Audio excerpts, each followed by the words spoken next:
బహిరంగ మార్కెట్లో 6,700 ఉంటే ఈరోజు కందుల్ని 7,550 మద్దతు ధర ప్రకటించి మంచి ప్రభుత్వాన్ని మరొకసారి నిరూపించుకుంది. కాబట్టి ఈరోజు నరేంద్ర మోడీ గారి ప్రభంజనం, చంద్రబాబు నాయుడు గారి ఆలోచనలు ఏ విధంగా ముందుకు పోతున్నాయి, డిప్యూటీ సీఎం పవన్ కళ్యాణ్ గారు కూడా ఏ విధంగా గ్రామీణ ఉపాధి పనులను అట్లనే గోకులం షెడ్లను ఏ విధంగా ఆంధ్రప్రదేశ్ వ్యాప్తంగా ఒక చరిత్ర సృష్టించే విధంగా గోకులం షెడ్లను కూడా నిర్మించడం జరిగింది.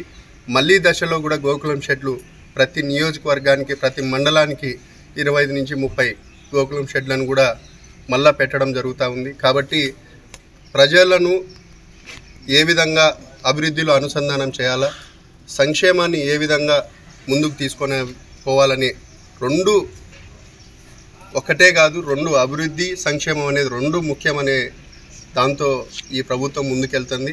కాబట్టి మంచి ప్రభుత్వాన్ని మరొకసారి నిరూపించుకుంటుంది. ఇక్కడున్న ప్రతిపక్ష నాయకులు 7 నెలలు 8 నెలలు గవర్నమెంట్ని విమర్శించే పరిస్థితి వస్తుంది. చాలా సీనియర్లు వాళ్ళు కూడా ఎమ్మెల్యేలుగా, మంత్రులుగా, ఎమ్మెల్సీగా కూడా ఉన్నారు.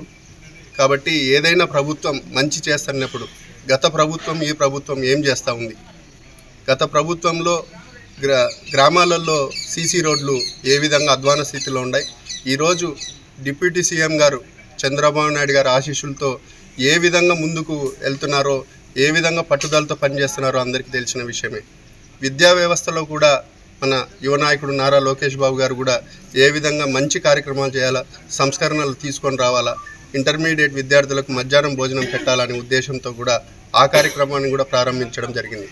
ఇటువంటి కార్యక్రమాలన్నీ చూస్తూ ఉంటే ఖచ్చితంగా ఆంధ్రప్రదేశ్ విద్యా వ్యవస్థలో, డెవలప్మెంట్లో లేదా సంక్షేమంలో అన్ని విషయాలలో కూడా మంచి అడుగులు పురోగతిని సాధిస్తుందని కూడా ఈ సందర్భంగా తెలియజేస్తున్నాను.